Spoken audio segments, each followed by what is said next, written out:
Good morning friends.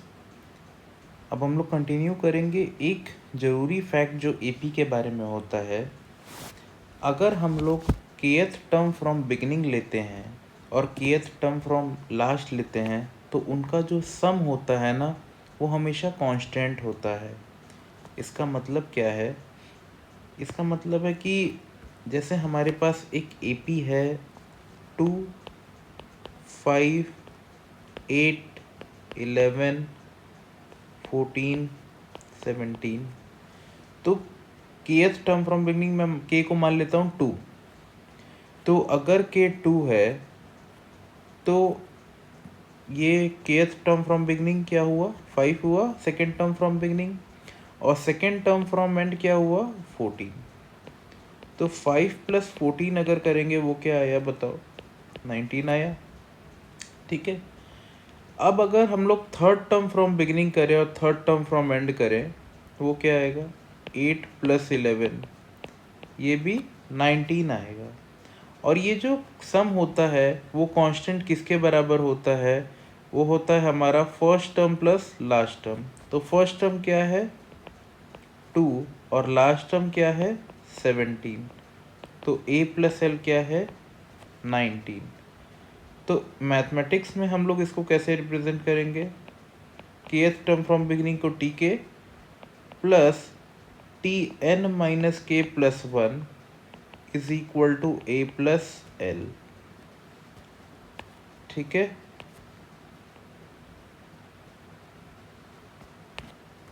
इसमें Tn-k+1 क्या है? ये kth term from the end है। kth टर्म फ्रॉम लास्ट या एंड, और tk kth term from beginning. a first term है और l लास्ट टर्म है। ठीक। अब अगले टॉपिक पे आते हैं, summation of n terms of an AP. अब हमें ये पता है कि S is equal to a + d plus a + 2d plus up to a + n-1 into d। ठीक है। अब इसको रिवर्स करके लिख देते हैं, a + n-1d plus a + n-2d plus कहाँ तक? a तक। ठीक है। अब दोनों को क्या करते हैं हम लोग? ऐड कर देते हैं। ऐड किए तो यहाँ लेफ्ट हैंड साइड में 2s इज इक्वल टू, अगर हम लोग फर्स्ट टर्म को ऐड करें तो a + n-1 इंटू डी क्या बना? 2a + n-1 into D. फिर क्या बनेगा? a + a 2a plus n-2 + 1 क्या बना? n-1 into D. ऐसे ही लास्ट में क्या बनेगा? 2a + n-1 into D. ठीक है। तो ये सारे के सारे सेम आ गए क्या? 2a + n-1 इंटू डी आ गए। कितने बार ये होंगे रिपीट? n times. तो 2s is equal to n times 2a + n-1 into D. तो s क्या हुआ? n/2 2a + n-1 into D. ये हमें फॉर्मूला मिल गया सम का। ठीक है। यहाँ पे n क्या है? नंबर ऑफ टर्म्स है। नंबर ऑफ टर्म्स है। ठीक है। ए है हमारा फर्स्ट टर्म,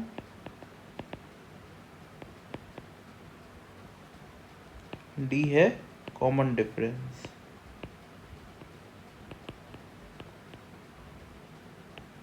अच्छा, इसको एक और तरीके से लिखते हैं, s is equal to n/2।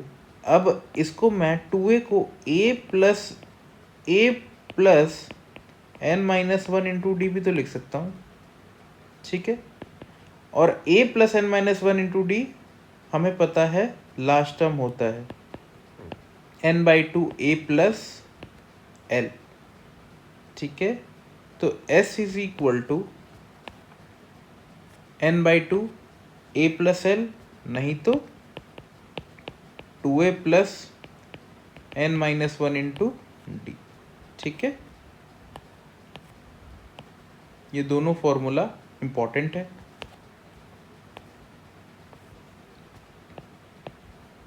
l है लास्ट टर्म, ठीक है। अच्छा, यहाँ पे हमने किस प्रिंसिपल का यूज़ किया है? इसमें जो kth टर्म फ्रॉम बिगिनिंग और kth टर्म फ्रॉम एंड का जो सम है उसका यूज़ हुआ है इस डेरिवेशन में। अगर हम लोग फर्स्ट टर्म फ्रॉम बिगिनिंग लें और लास्ट टर्म फ्रॉम बिगिनिंग लें तो इन दोनों का सम तो कांस्टेंट है। Second term from beginning, second term from and, ये भी a प्लस एल होगा। Third term from beginning, third term from and, ये भी a प्लस एल होगा।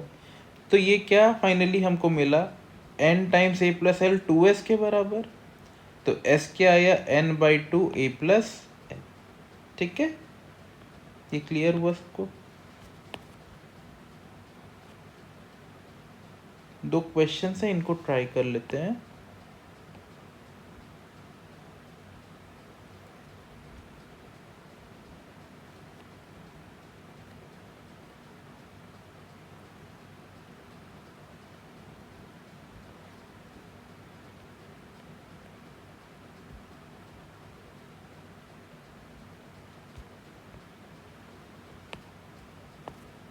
E1 में क्या कह रहा है? First term of AP is 5, a is equal to 5, last term is equal to 45, sum is equal to 400, number of terms and common difference ये बताना। अभी पढ़े हैं s is equal to n/2 a plus L, s is equal to n/2 a plus L, s है 400 is equal to n/2, n नहीं पता है, 5 plus 45। तो n/2 इंटू 50 क्या हुआ? 400। n आ गया हमारा 16 आ गया, ठीक है। अब l is equal to a plus n minus one into D.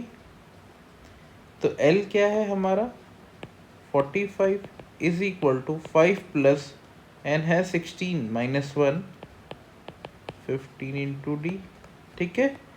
तो d क्या आया? d 40/15,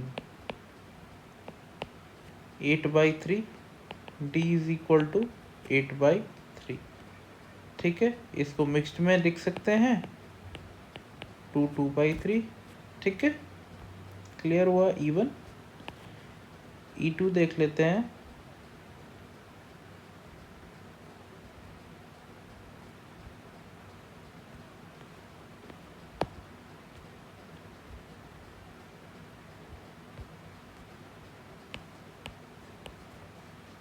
The sum of first three terms of AP is 27 and sum of their squares is 293.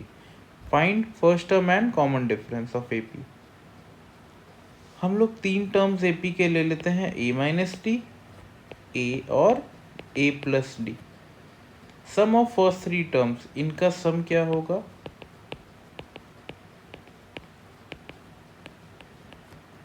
Minus D plus D 0 हो गया।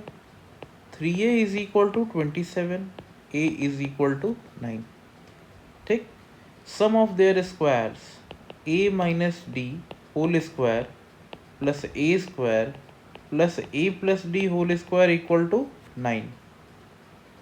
इसको open कर देते हैं। a square plus D square minus 2ad plus a square plus D square plus 2ad equal to 9। Minus 2ad और plus 2ad cancel हो जाएगा।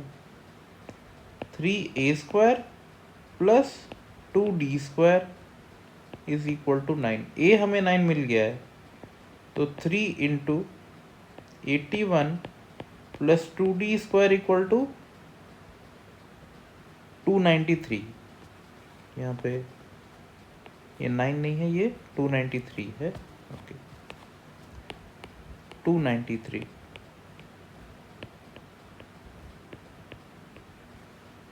तो 2d square is equal to 293 minus 243। 2d square equal to 50, D square equal to 25। D क्या क्या हो जाएगा, एक तो +5 या -5, या तो +5 होगा या -5 होगा। तो आंसर हमारा क्या होगा, a is equal to 9, d is equal to ±5। बाकी हम लोग नेक्स्ट लेक्चर में देखते हैं। Thank you.